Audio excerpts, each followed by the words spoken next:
We have our wonderful keynote address by Ms. Pamela Marshall-Coons, The Need for Energetic Practices Among Minorities. Good morning. Good morning. Alexis, thank you very much for facilitating the introduction. Dr. Shakur, thank you for your vision to bring together like-minded people who wish to help to move forward with peace and harmony.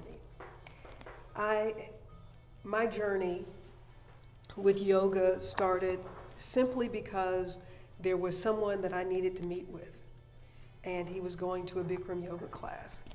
And he said, "Why don't you come to the class with me? We can meet afterwards." I said, "Certainly," because I've been trying to track him down. I went to a Bikram yoga class and immediately fell in love with what I felt, not just during the class, but afterwards. Since that time, my awareness and eyes have been so open to people like Dr. Shakur, who is the first one who pointed out to me the role that the people of color have played in this practice. While going to any grocery store in this town or across the country, the magazines would make you think that this practice started with very thin white women. And while there is absolutely nothing wrong with them doing yoga, what it does is make other people feel like that's not for me. My journey in looking at what needed to be done as far as health is concerned happened because I had severe acid reflux. And I went to the doctor, and the doctor gave me the prescription for the little purple pill. And I asked, "How long will I have to take it?" And he said, "For the rest of your life." And I was like, I didn't come here to take a pill the rest of my life. I came to the doctor because I wanted to be cured. Well, and in my mind, Marcus Welby cured everybody in a half hour. I didn't grow up going to the doctor, so my sense of what they did really was Marcus Welby. Marcus Welby got you well. And if you're going to the doctor, then aren't you supposed to be getting well? Unfortunately, today, in the population, and particularly in the baby boomers population, which I'm a part of, it is really hard to find people who are not on medication. There is a tray, or there are definitely prescriptions for medications in their closets. When I looked at what my life would be like in taking this medication, and by the way, I don't know if you have seen the stories about Prilosec and its connection, an antacid, over-the-counter antacid that was a prescription drug, its connection with pancreatic cancer, with stomach cancer, and at least 3 other kinds of cancer, forms of cancer. And people talking about them having used this medication for 20 plus years. I'm so thankful that the creator of the universe put it in my spirit, let me start looking at what's causing the acid reflux. So that's how I started the journey of health and wellness and looking at what I needed to do for this very precious gift that God has given me, my vessel. Fast forward, my 3 oldest brothers died in a short amount of time of each other. One within 9 or 10 months, 2 within 9 or 10 months of each other. And they all died of food-related illnesses. That really struck me. And it really struck me when we were in line at the repass for the last brother, my brother James Leroy, when he died. We're in line at the repass, laughing and talking and feverishly standing in line to get what put him in the casket. I thought something has to be done for us to start thinking about what we're putting in this vessel. The definition of yoga is the marriage between the mind, the body, and the spirit. How can we be mindful when the body is not functioning well? How can we understand the need and the appropriateness for deep inhales and exhales if the mind is not right. So I'd gone through the practice of Bikram yoga, then started doing work in public housing and saw children and moms who needed, I felt, what I had to offer as far as the knowledge that I'd gained about yoga. Then I thought I started to look for programs that actually taught you how to teach children. And I found a program by a woman in California that was started in the 80s when there was the big push to clean up the streets from drugs. And the 3 strikes you're out. And the association with 2 or 3 other people constituted a gang. And so you were tried based on that. Droves of young brown people were incarcerated during that period of time.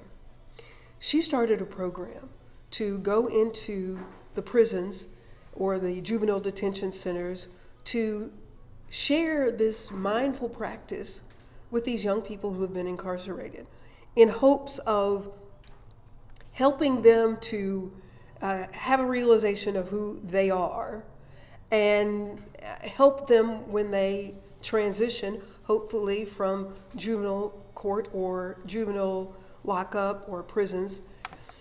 And so I thought, that's great.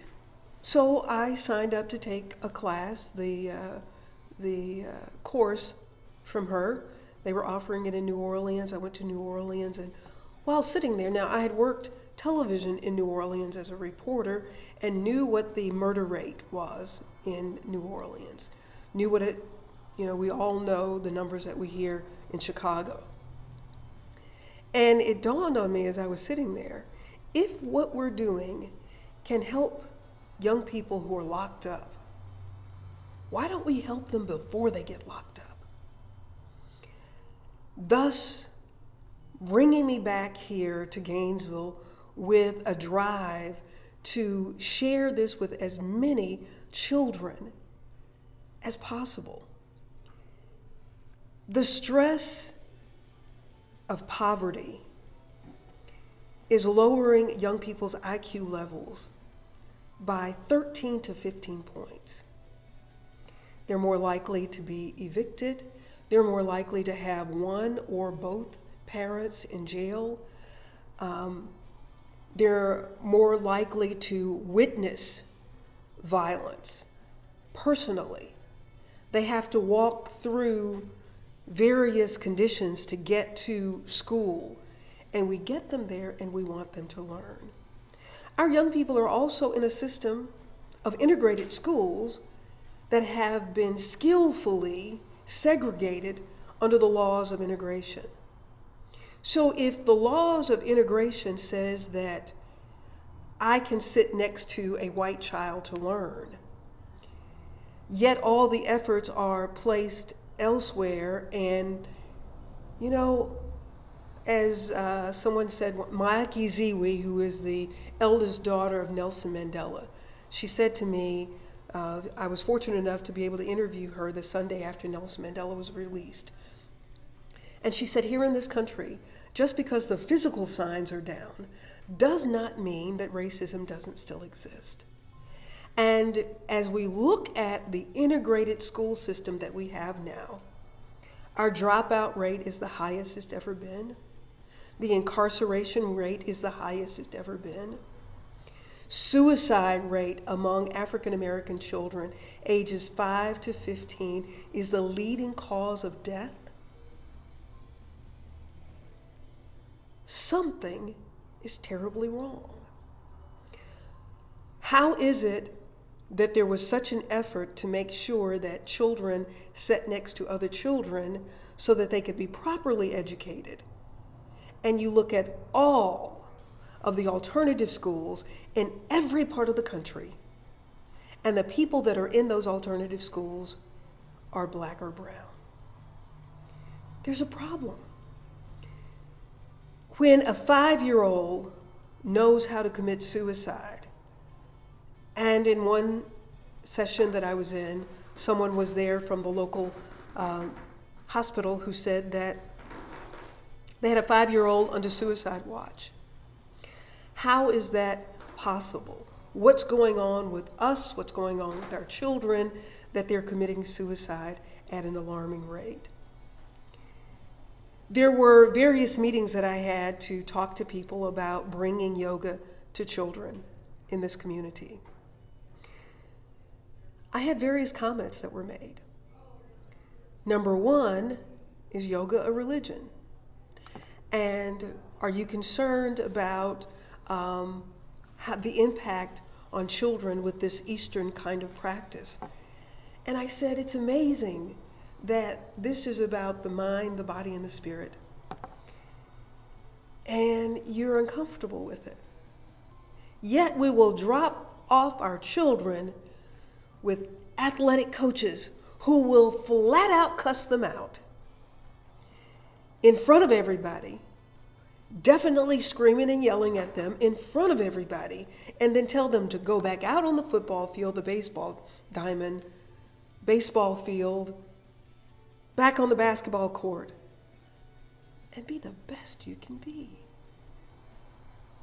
You're concerned about yoga, yet we're okay with turning our children over to people who will speak to them in such a negative way that it can't help but impact us. Now, they may go on as if they don't, but there are some children who just decide, I'm not going to do that anymore because I can't deal with the coach. Ladies and gentlemen, we have children in school today who are watching their teachers, who are deciding, that's not what I want to do. Because that same kind of behavior is exhibited in schools today. Children use profanity, and teachers do too. Do we need yoga? If what we have been doing is working, or is the panacea, why are we in the condition that we are now? Another person who said to me, I'm just not comfortable with that because it's from another country and I'm just not comfortable with it. And I said, you know, the chair that you're sitting in, it's called other things. It's called the sound that you make to represent that chair. It sounds differently in other languages.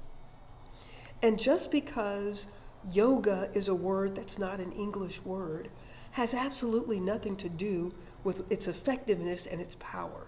Have there been some situations where people have abused it? Absolutely. But we could spend the whole day talking about people who have abused religion in this country in various kinds of ways. And I ask her, is an hors d'oeuvre any worse because you call it an hors d'oeuvre? It really is just a little finger sandwich. But we call it an hors d'oeuvre. When you're engaged, you got your boyfriend or your girlfriend, but it sounds better to say, my fiance. There's so many words, and so I don't want people to get caught up on the words.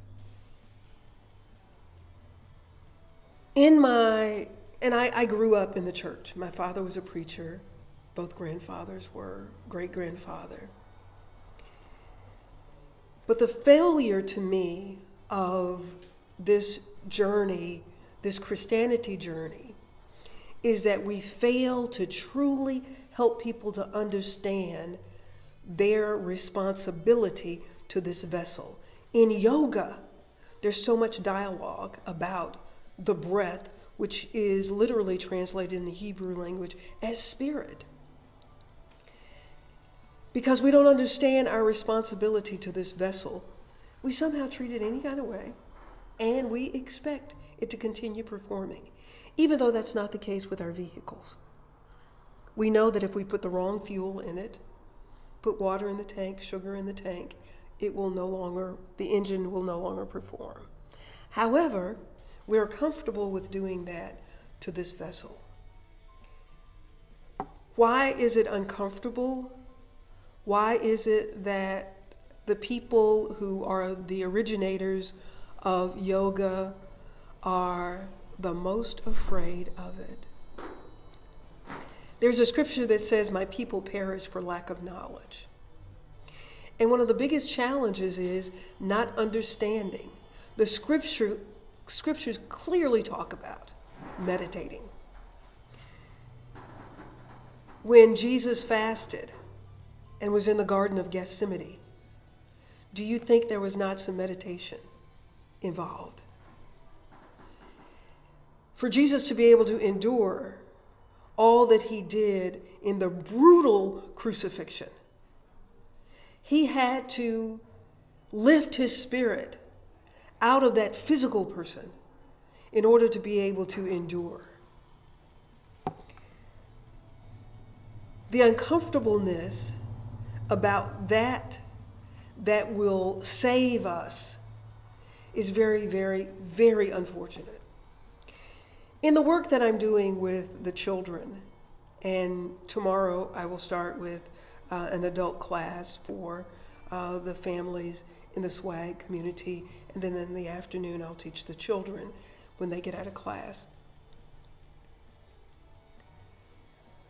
As Dr. Shakur pointed out, once this is presented, they're so open to it and they're so welcoming of it. Why hasn't it been done before? Why has there been this stigma of this is something other than wholesome? Because people speak another language. I am just amazed by the lack of understanding that people do speak other languages. As a matter of fact, if Jesus walked in here today, do you know he wouldn't be speaking English? How would we feel about Jesus, our Savior, the key to the kingdom, yet he does not speak English because he was not born in America. He was not born in the United States of America. So his language would not be English. But are his words true? Is the question. Are his words true today as much as they were when they were spoken many, many, many years ago? There was one little girl in my class, I wanted to show you the video, but apparently there's a challenge with that. She came up to me, and I had no idea, she was 6 years old, and she said, when I'm in yoga class, it's like a smooth, calm lake. Before yoga class, she's like an angry ocean. She's 6. After yoga, it's like a smooth, calm lake. And I thought, how and what is she talking about? Where did she get that from? Only to find out that this 5-year-old was with her 35-year-old father when he dropped dead of a massive heart attack. When little Austin ran up to me one day and said, who is in one of the housing communities, the Gainesville Public Housing, and said, hey, yoga teacher, which was just music to my ears. A little black boy running up going, yoga teacher. He said, there was a boy that was messing with me today, and I was going to punch him out. But I started saying that stuff you said, that sa-ta, nama, and I calmed down. I said, really? What would you have done before? I'd have punched him in the face. Now, if Austin in the 5th grade had punched the boy in the face, a fight ensued. Austin would have been expelled from school. I don't know how long, he probably would have been expelled from school. Getting behind in class, then setting him on this path of being labeled, and then going through, who knows? Who knows what would happen? But I know the outcome would not have been as good as Austin pausing and touching his fingers and reciting a mantra that we do in class. Why is yoga needed? Why is this mindfulness practice by any other name, as Shakespeare said about a rose, by any other name is still needed, because the goal is to bring people to a place of understanding, truly understanding the pinnacle of God's creation, and that is the mind. Once we get our mind right, everything else will follow. Why is there such an effort to grab the mind and lead it away from those things that bring peace and harmony? It's profitable. Confusion is very profitable. Children who are causing challenges in school, and because there's already a label about them based on the income of their parents. Imagine if those that went before us, Frederick Douglass, Harriet Tubman, Sojourner Truth, all of those people had been looked at based on their parents' education or how much money they made. Just because a child is a recipient of free lunch does not mean that child does not have the capabilities of learning. How is it that we can label a whole school free lunch? They all get free lunch, thus we don't have any expectations for their test scores. Ladies and gentlemen, that makes absolutely no sense. Yet we've bought into that. And the minute someone says it's a free lunch school, our expectations immediately drop. Why do we need yoga? The penitentiary system in this country is building jail cells based on third grade test scores. How is it that we can give up on third graders, 6, 7, 8-year-olds in the third grade? How is it that there's nothing in place to help save the third graders? The only salvation for a civilized society is to put them in a cage? That's what we think of our humans? And we're looking at it in the third grade? So what are they doing from the 4th to the 12th grade? Graduating them through to the behavior classes or the alternative schools. I grew up in segregated America, segregated schools. It didn't matter that Priscilla Bray was the smartest girl in the class, and there were other people in the class who were not as smart as she was. There was absolutely no reason to pull Priscilla out of the class. Why is there a need today to pull high-performing students out of class away from students who are not getting it? There's such thing as kinetic energy. Why don't we know that Priscilla can help Pamela and other students? Just by me seeing Priscilla and seeing her example of her being a good student, her achieving, why don't we see that as an opportunity to encourage our children, as opposed to we got to pull Priscilla out? Well, they didn't pull Priscilla out. Priscilla became a librarian, and Priscilla encouraged me to read. Priscilla's drive for reading encouraged me to pick up the newspaper, thus a 25-year career as a journalist. Thank God they didn't pull Priscilla out. When I go to the school here in Gainesville, Aquin Jones School, named after the first African-American principal in Gainesville, and their way of honoring him is filling the school up with young people that they've elected not to teach. Do we need yoga?